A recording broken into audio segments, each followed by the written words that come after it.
బాలకోటి గారు నమస్తే సార్. నమస్తే కార్తిక్ గారు. సార్ నిన్న మొన్న చంద్రబాబు గారిని జగన్ గారిని ఇది జనసేన నాయకుడు పవన్ కళ్యాణ్ గారిని కలిసి వచ్చారు.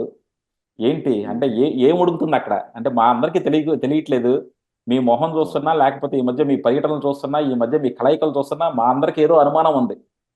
కాకపోతే నాది ఒకటి ప్రశ్న సార్. ఇప్పుడు ఉమ్, మీరందరూ కూడా చాలా డిజర్వింగ్ క్యాండిడేట్స్ అన్నమాట. ఇప్పుడు మీరు బాలకోటయ్య గారుగా ఎందుకంటే అమరావతి ఉద్యమం నుంచి మీరు ఇప్పుడు జగన్ ప్రభుత్వానికి వ్యతిరేకంగా గలం విప్పటం కానీ మాట్లాడటం కానీ అంత తేలిక కాదు. ఆయన ఉమ్, ప్రభుత్వానికి వ్యతిరేకంగా మాట్లాడుతున్న వాళ్ళు ఏమవుతున్నారో కూడా మనం చూస్తూనే ఉన్నాం. ఒక డాక్టర్ సుధాకర్ కావచ్చు, లేకపోతే ఇంకా చాలా చాలా ఉదంతాలు ఉన్నాయి. అలాగే ఉమ్, ఇప్పుడు తెలుగుదేశం పార్టీలు కూడా కొంతమందిని చూసుకుంటాం సార్. తెలుగుదేశం పుట్టినప్పటి నుంచి ఆ పార్టీ జెండా మోస్తా పార్టీ కోసమే. అలాగే గవర్నమెంట్ ఇప్పుడు 2019లో గవర్నమెంట్ పడిపోయినాక తెలుగుదేశంలో ఉమ్, బాగా స్ట్రాంగ్ గా వాయిస్ వినిపించిన వాళ్ళు కొంతమంది ఉన్నారు సార్. అందులో ఒకళ్ళు ఉమ్. అయ్యన్న పాత్రుడు అయితే, ఇంకొకళ్ళు గోరంట్ల బుచ్చయ్య చౌదరి గారు. గోరంట్ల బుచ్చయ్య చౌదరి గారికి ప్రభుత్వంలో ఉన్నప్పుడు చంద్రబాబు గారు కొంచెం పక్కన పెట్టారనే చెప్పొచ్చు. ఏమైనా అయ్యి ఉండొచ్చు. అంటే కమ్మ సామాజిక వర్గం అవ్వచ్చు, లేదంటే పాత ఏదైనా అవ్వచ్చు. ఏదైనా సరే ఆయన్ని పక్కన పెట్టారు. కానీ నిఖార్సైన సైనికుడిలాగా ఆయన మాత్రం 2019లో పార్టీ ఓడిపోగానే పార్టీకి బలంగా నుంచున్నారనమాట. బలంగా నుంచొని పార్టీ కోసం పోరాడారు. అలాంటోళ్ళకి ఈరోజు జనసేన ఇప్పుడు ఎలియన్స్‌లో అవ్వటం వల్ల, పొత్తులో ఎళ్ళటం వల్ల ఆ సీట్ ఇస్తారా? ఇవ్వరా? అన్న మీమాంసలో పడిందనమాట. అది నిజంగా చూసుకుంటే ఆయనకి ఒక అవమానమే అనొచ్చు. ఎందుకంటే అంత పోరాడిన మనిషికి, అంత కష్టపడిన మనిషికి ఆయనకి సీట్ ఇవ్వకపోవడం అంటే ఒక అవమానమే. అలాగే ఇప్పుడు మీలాంటోళ్ళు పాపం నేను చూస్తున్నాను సార్. 2019 నుంచి మనం ఇంటరాక్ట్ అవుతూనే ఉన్నాం. డిఫరెంట్ డిఫరెంట్ టైమ్స్‌లో. మీరందరూ కూడా చాలా కష్టపడతా ఉన్నారనమాట. ఎందుకంటే ఇప్పుడు ఎవరు కష్టపడినా సరే కంపల్సరీ ప్రజల్లో చైతన్యం తీసుకురావాలి. తద్వారా ప్రభుత్వాన్ని దించాలి. ప్రభుత్వ వ్యతిరేక ఓట్‌ని కన్సాలిడేట్ చేయాలి. సో, అందులో మీ ప్రయత్నం మీరు చేశారు. కానీ మీ అందరూ ప్రయత్నం చేస్తున్నారు గానీ, మీకు ఇప్పుడున్న పార్టీలు ఇప్పుడు ఫర్ ఎగ్జాంపుల్ కమ్యూనిస్ట్ పార్టీలనుకోండి, వెంటనే మిమ్మల్ని తీసుకొని నెత్తి మీద పెట్టుకునేయి. నెత్తి మీద పెట్టుకొని మీకు ఎమ్మెల్యే సీట్ ఇచ్చేసేయి. కానీ ఈ ఈ ఈ పార్టీలు ఇప్పుడు జనసేన కావచ్చు, తెలుగుదేశం కావచ్చు, మీలాంటోళ్ళని ఎంత మటుకు ఆదరిస్తారని మీరు అనుకుంటున్నారు సార్? కార్తీక్ గారు ధన్యవాదాలు. ఒకందుకు మాత్రం చాలా సంతోషంగా ఉందండి. చాలా చాలా సంతోషంగా ఉంది. ఎందుకంటే 4.5 సంవత్సరాల తర్వాత అధికార పార్టీ వైసీపీలో జరుగుతున్న పరిణామాలను చూస్తుంటే హ్మ్. ఇక ఈ ప్రభుత్వం ఇంటికి పోతుందని చెప్పేసానని మీరు నేను చెప్పడం కాదు. సాక్షాత్తు ఆ ప్రభుత్వంలో పనిచేసిన ఎమ్మెల్యేలు, మంత్రులు, ఎంపీలు జగన్మోహన్ రెడ్డి గారిని నెత్తిన పెట్టుకొని పూజించిన వాళ్ళు ఆ ఆ యొక్క నడవడిక మొత్తం కూడా అర్థమవుతుంది. ప్రభుత్వం ఓడిపోతుంది అని. హ్మ్. ఎందుకంటే మనం 151 సీట్లతో జగన్మోహన్ రెడ్డి గారు గెలిచిన తర్వాత అమరావతి మీద కానీ, లేదంటే ఉద్యమాల మీద కానీ, మహిళల మీద కానీ, సోషల్ మీడియాలో పోస్టుల గురించి కానీ, ఒక జర్నలిస్టు అంకబాబు గారిని అరెస్ట్ చేస్తున్న తీరు కానీ, రంగనాయకమ్మ తీరు కానీ, లేదా చంద్రబాబు నాయుడు గారి అరెస్ట్ కానీ, మాలాంటి వాళ్ళ గృహ నిర్బంధాలు కానీ ఇవన్నీ చూసిన తర్వాత అయ్యో బాబో, ఈ జగన్మోహన్ రెడ్డి గారి ప్రభుత్వం మరొక 5 ఏళ్ళు ఉంటే ఈ రాష్ట్రం ఏమైపోద్ది, ఎంత కుదేలైపోద్ది, ఎంత అన్యాయం అయిపోద్ది, ప్రజలు ఓట్లేశారు, గెలిపించేశారు, తీరని తప్పు చేశారు, చెయ్యకూడని తప్పు చేసినట్టున్నారు, దానికి ఫలితం అనిపించాల్సి వస్తుంది, ఇంకేమేమి ఉపద్రవాలు చూడాల్సి వస్తుంది, ఎంతమంది హత్యలు చూడాల్సి వస్తుంది, మానభంగాలు చూడాల్సి వస్తుంది, చాలా ఆందోళన చెందాం. వెరసి ఏమైందంటే ఈ ప్రజా ఉద్యమాల కారణంగా కానీ ఏడుపులు, పెడబొబ్బలు, శాపాలు, వార్తనాదాలు, ఆందోళనల రీత్యా వైసీపీ ప్రభుత్వం, ముఖ్యంగా ముఖ్యమంత్రి జగన్మోహన్ రెడ్డి గారు ప్రభుత్వం పూర్తిగా కుదేలైపోయింది. కుదేలైపోయి అసలు ఆ ప్రభుత్వం ఎట్టి పరిస్థితుల్లో ఎలా పోటీ చేయాలనేది కూడా అర్థం కాక, అభ్యర్థులు దొరక్క కొత్త అభ్యర్థులకు ఇచ్చుకొని పాత వాళ్ళ సీట్లు దించి సర్వేల పేరు చెప్పుకొని మీరు గెలవరో మేము కొత్త వాళ్ళకి ఇస్తున్నాం, మీకు ఇష్టం ఉంటే ఉండండి, పోతే పోండి అనే పద్ధతికి వచ్చిందంటేనే ఆ చెట్టుకు పట్టిన చెద మనకు అర్థమవుతుంది. దీనికి సంతోషంగా ఉంది. రెండో అంశం ఏంటంటే, అంటే అధికార పార్టీ చేస్తున్న ఇన్నిన్ని ఘోర తప్పిదాలని ప్రతిపక్ష పార్టీలుగా, ముఖ్యంగా ప్రధానంగా తెలుగుదేశం పార్టీ ఎంతవరకు దీన్ని వాడుకుంటుంది, ఎంతవరకు దగ్గర తీసుకుంటుంది?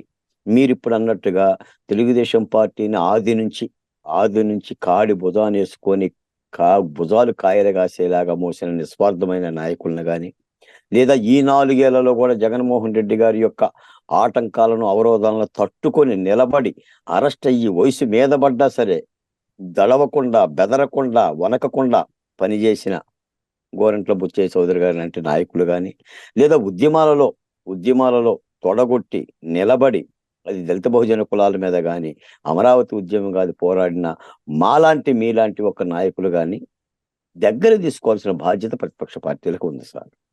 ప్రతిపక్ష పార్టీలకు అని అనటం కంటే ప్రధానమైన తెలుగుదేశం పార్టీకి ఉంది సార్. నేను మొన్న విధ్వంసం అనే ఒక పుస్తక రచనా కార్యక్రమంలో పవన్ కళ్యాణ్ గారితో చంద్రబాబు నాయుడు గారితో కలిసిన విజయవాడలో జరిగిన ఈ విధ్వంసం అనే పుస్తక బహిరంగ సభ ఈ మీటింగులో నేను పాల్గొన్నా.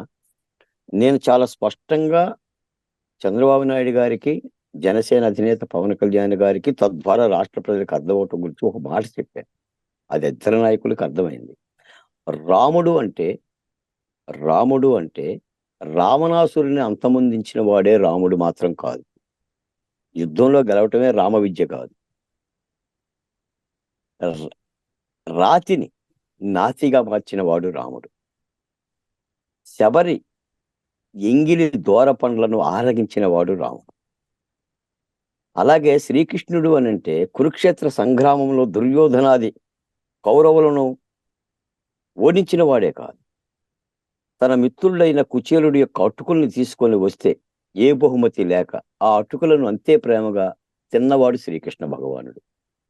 పాలకుడు అనేవాడికి ఒక నీతి ఉండాలి, పాలకుడు అనేవాడికి ఒక ఒక ప్రేమ ఉండాలి. అది ప్రజల పట్ల చాలా సున్నితమైన అంశంగా బలంగా చూపించగలగాలనే మాట నేను స్వయంగా నేనే చెప్పా. సభ మొత్తం కూడా హోరెత్తింది. ఈ మాట నేను ఎందుకు చెప్పాను అని అంటే, మీరన్నట్టుగా ఆంధ్రప్రదేశ్లో, ముఖ్యంగా ఆంధ్రప్రదేశ్లో తరుగుతున్న విలువలంటే, ఇప్పుడు చూడాల్సిన వాళ్ళని చూడరు, దగ్గర తీసుకోవాల్సిన వాళ్ళని దగ్గర తీసుకోరు, కాపాడాల్సిన వాళ్ళని కాపాడరు. ఇదేమవుతుందంటే సమాజంలో రాజకీయాల్లో కానీ జీవన విధానంలో కానీ అంతరాలను పెంచుతుంది. ప్రజల్లో ఏ భావం కలుగుతుందంటే, ఇప్పుడు ఆయన తప్పు చేశాడు, వీళ్ళు చేసిన గొప్పతనం ఏముంది, అయ్యో పలానా వ్యక్తి కష్టపడ్డాడు, ఆ కష్టపడ్డ వ్యక్తికి వీళ్ళు ఇచ్చిన గుర్తింపు ఏముంది, అయ్యో ఈ పెద్ద ఆయన కష్టపడ్డాడు, ఈ పెద్ద ఆయనకి ఇంత అన్యాయం చేస్తారా, ఇవన్నీ కూడా వస్తాయి. అందుకని నేను నాయకులకి రాజకీయ పార్టీలకి ఇబ్బందులు ఉండవు, సబ్బందులు ఉండవు అని నేను అన్నాను. కానీ అది సమతూకం చేసుకోవాల్సిన బాధ్యత అయితే ఉంది. ఇప్పటికి కూడా ఏంటంటే, ఆంధ్రప్రదేశ్లో ప్రధానంగా రేపు జరిగే ఎన్నికల వ్యూహంలో 3 ప్రధానమైన రాజకీయ పార్టీలు కలిసి వెళ్తున్నాయి అనే ఒక భావం గట్టిగా ఉంది. కాబట్టి అది జనసేన కానీ, బీజేపీ కానీ, తెలుగుదేశం పార్టీ కానీ ఈ పొత్తుల అంశంలో కూడా కొన్ని సీట్లను వాళ్ళకి సర్దుబాటు చేయాల్సిన అవసరం ప్రధాన పార్టీకి ఉంది. చంద్రబాబు నాయుడు గారు కూడా మొన్న ప్రకటించినట్టున్నారు. ఈ పొత్తుల్లో భాగంగా కొంతమందికి సీట్లను ఇవ్వలేని పరిస్థితిలో మేము ఉంటాము, కానీ ప్రభుత్వంలో వాళ్ళకి తగిన గుర్తింపు, తొలి ప్రాధాన్యత వాళ్ళకే ఇస్తామని చెప్పేసి మాట్లాడుకొచ్చారు. ఈ ఇబ్బందులు ఉంటాయి, కాదని మనం ఏం అనం. కానీ చూడాల్సిన వాళ్ళని, చేరదీయాల్సిన వాళ్ళని, అంటే ప్రజల యొక్క విశ్వాసాన్ని చూరగొని కొంత సరైన పద్ధతిలో దిశానిర్దేశం చేయగలిగే పద్ధతి ఉండాలి. ఎందుకంటే చూస్తున్నాం మనం అసలు రాష్ట్రంలో కానీ దేశంలో కానీ రాజకీయాల పరిస్థితి చూస్తున్నాం. రాజకీయాల పరిస్థితి ఎంత దారుణంగా ఉందంటే, మనం కూడా ఏంటి ఈ రాజకీయాలు, అసలు ఇటువంటి రాజకీయాలు అవసరమా, వీళ్ళు ప్రజల్ని ఈ విధంగా దుర్మార్గంగా ఏదో పథకాలు ఇచ్చేసి, ఏదో పన్నులు వసూలు చేసి, ఆ రూపాయి ఇచ్చి ప్రజలను రూపాయి మీద నడిపిస్తున్నారేంటి, కొనుగోలు చేస్తున్నారేంటి, ఏమవుతుంది ప్రజాస్వామ్యం, ఏమవుతుంది అనే ఒక భావం మనకు కలగటానికి కూడా కారణం అదే. అందుకనే ఈ భావం కలుగుతుంది. కాబట్టి ప్రతిపక్ష పార్టీలు కూడా జాగ్రత్తలు తీసుకోవాల్సిన అవసరం ఉంది. నేను అప్పుడు చెప్పా, ఇప్పుడు చెప్పా, జగన్మోహన్ రెడ్డి గారు తప్పిదాలు చేశాడు కాబట్టి ఆయన తప్పిదాలు, ఆయన పాపాల కారణంగా ఆయన కొట్టుకుపోతాడనే భావం కంటే, మనం మరింత ప్రజలకు చేరువయ్యే విధంగా, అత్యంత విశ్వాసం సొరగొనే విధంగా, ప్రజలను ఐక్యం చేసే విధంగా, చైతన్యవంతంగా నిశ్శబ్ద విప్లవం ద్వారా ఇటువంటి పరిపాలన తీర్పు చెబితే భవిష్యత్ కాలాల్లో కూడా ఇటువంటి ముఖ్యమంత్రి ఇలా వ్యవహరిస్తే ప్రజలు ఎలాంటి గుణపాఠం చెప్తారని కూడా ఒక చక్కని గుణపాఠంగా ఉంటుంది అనేది మా భావన. అలాగనే జరగాలి.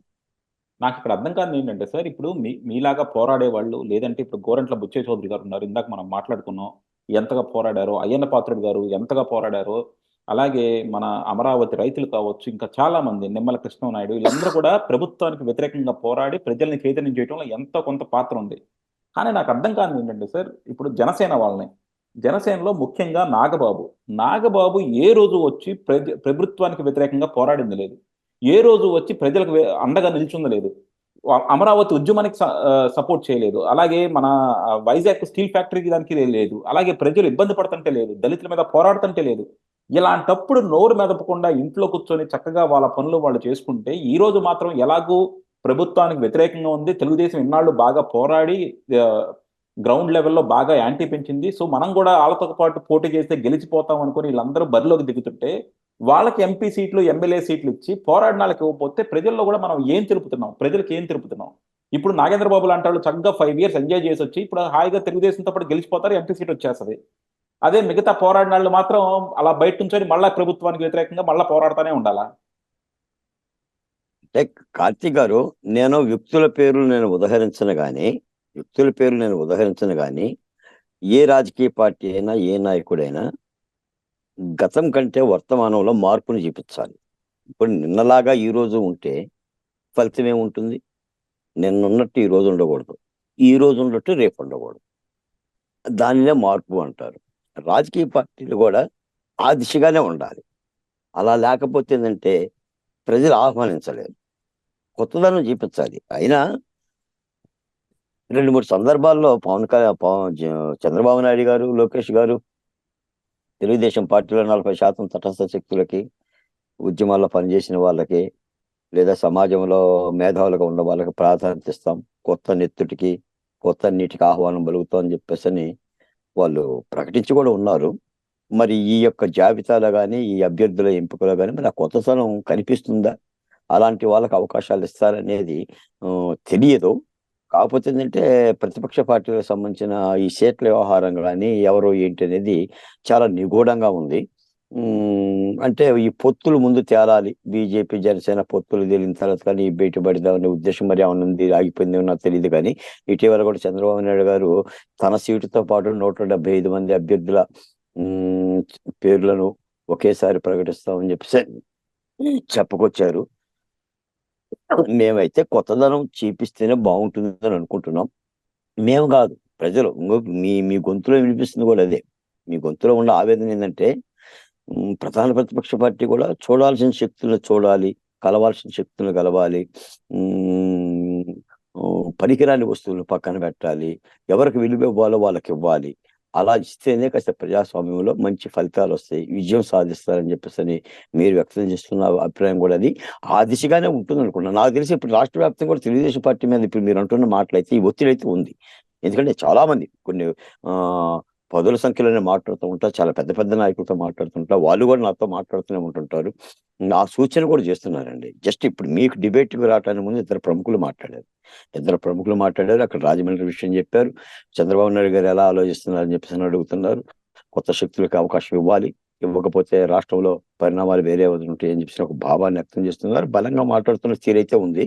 కాకపోతే ఇక చంద్రబాబు నాయుడు గారు వీటన్నిటి కూడా మేళవించుకోవాల్సిన అవసరం ఉంది. ఆయన మీద ఒక నమ్మకం, అందరికీ నమ్మకం, రాష్ట్రంలో ఉన్న నమ్మకం, అందరూ నమ్మినట్టుగానే ఉద్యమాల్లో ఉన్న మాలాంటి వాళ్ళం కూడా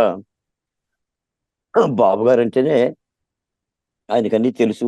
దక్షత గల్లోడు, సుదీర్ఘమైన ఆలోచనలు గల్లోడు, అలాగనే ఉంటాడు, ఓ సరైన పద్ధతిలో నిర్ణయం తీసుకుంటాడు అని చెప్పేసి మనం ఆలోచిస్తున్నాం. ఎందుకంటే 53 రోజులు జైలు జీవితం తర్వాత కూడా చంద్రబాబు నాయుడు గారిని ఒక నాయకుడు కాస్త తొనకుండా, బెదరకుండా, ధీరోదాత్తంగా ఇప్పటికి నిత్యం ప్రజల్లో ఈ రోజు ఏంటి, రేపేంటి, ఎండేంటి, వానేంటి, ప్రజలకు చెప్పాల్సిన అంశాలను అతడే ఒక సైన్యంలాగా పోరాడుతున్న తీరును బట్టేసి మంచి ఫలితాలు, మంచి సందేశమే ఉంటుంది, మంచి మార్పుల దిశగా అడుగులేస్తారనే భావం అయితే బలంగానే ఉంది కార్తీక్ గారు. డెఫినెట్ గా. ఎందుకంటే ఇప్పుడు చంద్రబాబు గారు కనుక నిజంగా పొత్తుల్లోకి వెళ్ళకపోతే చాలా మందికి ఈజీగా అకామిడేట్ చేయగలిగేవాళ్ళు. వాళ్ళు ఏంటంటే ఇప్పుడు పొత్తుల్లోకి వెళ్ళటం వల్ల అనుకున్న వాళ్ళకి కూడా ఇవ్వలేకపోవచ్చు. కాకపోతే నా నా బాధ కానీ ఏంటంటే నిజంగా ఎన్నాళ్ళు పోరాటం చేసింది కానీ ఏదైనా తెలుగుదేశం కదా. సో ఈ రోజు బీజేపీ కానీ జనసేన కానీ ఊరికే వచ్చేసి వాళ్ళ పోరాటాల మీద వీళ్ళు లబ్ధి, ఇప్పుడు ఎవరో చలిమంట వేసుకుంటే వచ్చి చలి కాసుకుంటాం చూడండి, ఎవరో చలిమంట వేసుకుంటే వీళ్ళు వచ్చి చలి కాసుకుంటున్నారు. సో దానివల్ల కొంతమందికి రావాల్సిన వాళ్ళకి రావట్లేదు అన్నదే నా భావన. అంతే సార్. అంటే కార్తీక్ గారు ఒక మాట, ఇక్కడ ఒక మాట ఉంది. ఇప్పుడు ఈ రోజున ఏంటంటే తెలుగుదేశం పార్టీ కష్టపడి ఎదురొడ్డి అధికార పార్టీని ఢీకొన్న తర్వాత కొన్ని పార్టీలు వచ్చి లబ్ధి పొందే ప్రయత్నం చేస్తున్నాయి అని అనటం కంటే సమిష్టిగానే ఇప్పుడు రాష్ట్రంలో పోరాడాల్సిన పరిస్థితులు వచ్చేసినాయి. ఎందుకంటే ఇది ఓట్ల ప్రక్రియ కాబట్టి 4,80,00,000 మంది ప్రజలు తీర్పిచ్చే అంశం కాబట్టి ఊటు చీలకూడదు. ఓటు చీలకూడదు. ఓటు 2% చీలినా, 3% చీలినా మొత్తం అసలు అనుకున్నది మొత్తం కూడా మళ్ళీ ఇబ్బందులకరం వస్తుందని చెప్పేసి ఒక చారిత్రాత్మకమైన తప్పిదం అవుతుంది ఒక భావంతోనే ఈ యొక్క పొత్తులకి చంద్రబాబు నాయుడు గారు ముందుకొచ్చారు. నష్టపోతున్న మాట యథార్థమైనా కూడా తప్పదు. ఎందుకంటే ప్రజాస్వామిక యుద్ధంలో పొత్తులు అనేది ఒక ప్రజాస్వామిక సూత్రం అది. అధికార పార్టీని పైపంచి జగన్మోహన్ రెడ్డి లాంటి బలవంతమైన ఒక నాయకుడిని, కర్కోటకుడిని, ఒక వినాశకరమైన దుర్బుద్ధి కలిగిన నాయకుడిని ఢీ కొట్టాలంటే కలవాల్సిన శక్తుల చేత కల్పించాలనేది చంద్రబాబు నాయుడు గారి వ్యూహంగా నాకు అర్థమవుతుంది. సార్ రాజకీయ పార్టీలకు రకరకాల వ్యూహాలు ఉంటాయి సార్. సో మనకు కూడా బయట నుంచి రకరకాల అనాలిసిస్ ఉంటాయి. మనది కరెక్టా వాళ్ళది కరెక్టా అన్నది కాలమే సమాధానం చెప్పాలి. ఎందుకంటే మనకన్నా సరే ఎక్కువ నిర్ణయించాల్సింది, ఎక్కువ ఆలోచించాల్సింది వాళ్ళే. మనదేముంది, ఒకదాని గురించి మనం విశ్లేషణ చేస్తాం. కానీ రేపొద్దున దానికి వచ్చిన రిజల్ట్ రిపర్కషన్స్ అన్ని కూడా వాళ్ళే ఫేస్ చేయాలి. సో డెఫినెట్గా వాళ్ళు అన్ని విధాలు వాళ్ళు ఆలోచించుకుంటారు. కాకపోతే ఏంటంటే బయట నుంచి చూసేటప్పుడు ఇలా అనిపిస్తుంది కాబట్టి దాని మీద మన అనాలిసిస్ డిబేట్ అంతే. థ్యాంక్ యూ అండి. Thank you sir. Thank you Karthik గారు.